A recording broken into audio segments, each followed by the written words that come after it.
Malik was talking about earlier. Energy and the joy is still there as well. Klay Thompson scoreless in the first half, 11 of his 15 in the third when Golden State pulled away. Here he is.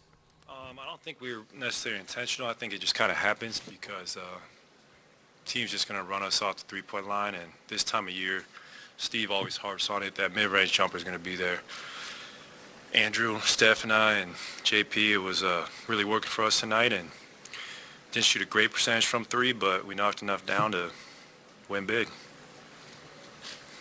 Klay, how would you sort of convey the way you guys played defensively? Obviously, it started with Wiggins on Luka, but beyond that, it seems like none of their players were able to get going and really get many open shots. What sort of keyed that for you guys? I think our length, and started with Andrew. He was moving them puppies tonight, and then, I still take pride in my defense no matter what people say, if I lost it or not. I still think I'm a very good defender. And then Steph's in the lanes. Obviously, Draymond, we can count on him every night on that side of the ball. But I just think our ball pressure and our help defense was spectacular tonight.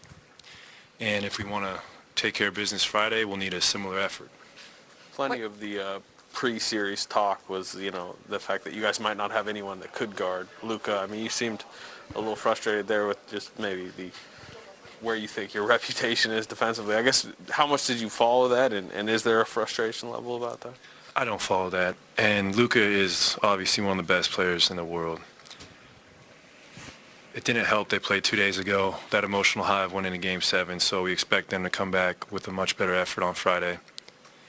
It's just one game, and we can feel good now, but this team was down 2-0 and won the series last round, so I don't really pay attention to the noise. I know what I'm capable of. I know what my teammates are capable of, and I knew we were able to do this tonight. Just was going to take a lot of focus and trusting each other. What changed for you offensively in the second half? I think a couple cuts to the rim. I got a transition bucket, and that always feels good when you open up the lid. And my mid-range, I'm glad I had an efficient night. I never feel good when I go home and I shoot inefficiently, so I was very happy with my shooting performance tonight. Didn't have a field goal in the first half, but that will never discourage me. I will always hunt my shot. Klay, you were obviously, with pre-injury, you were considered one of the top defenders in the league, and Anthony just asked you a question about defense. We all know that the shooting gets most of the praise for you, but are you trying to get back to that level defensively? Is that something that you have strived to do coming back from that injury? Absolutely. I'm trying. It's hard. I mean, marking the best player every night for 40 minutes is not easy, and going to get buckets on the other end, but it's something I love to do. All the best two guards to ever play the game played both sides of the ball, whether it was Mike, Kobe, D. Wade, guys I really idolized as a kid. They all competed on that side, so I just try to follow the same mold.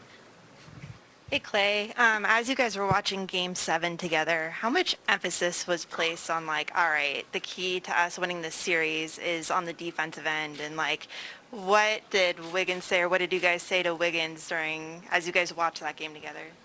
I don't think we said anything to Andrew. I think we just expect him to play hard every night, and he just doesn't seem to get tired.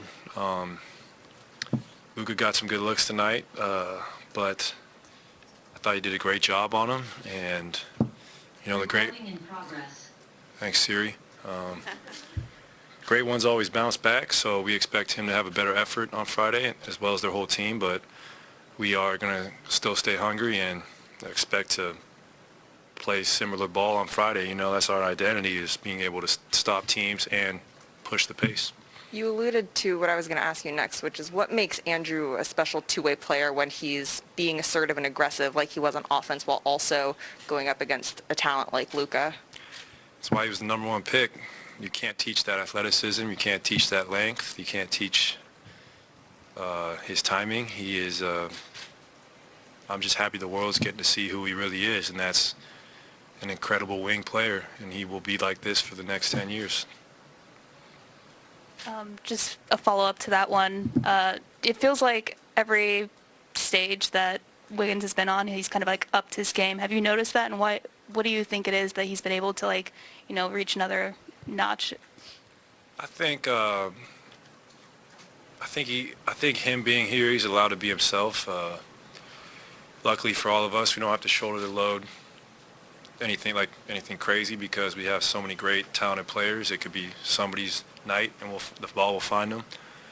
But Andrew was incredible tonight. I can't say enough good things about him. He makes my job so much easier. I don't have to check the best player every night and again, especially for what I've been through. It's a nice change of pace, but he just doesn't seem to get tired, and his outside shot is also greatly improved, and he's just coming into his own.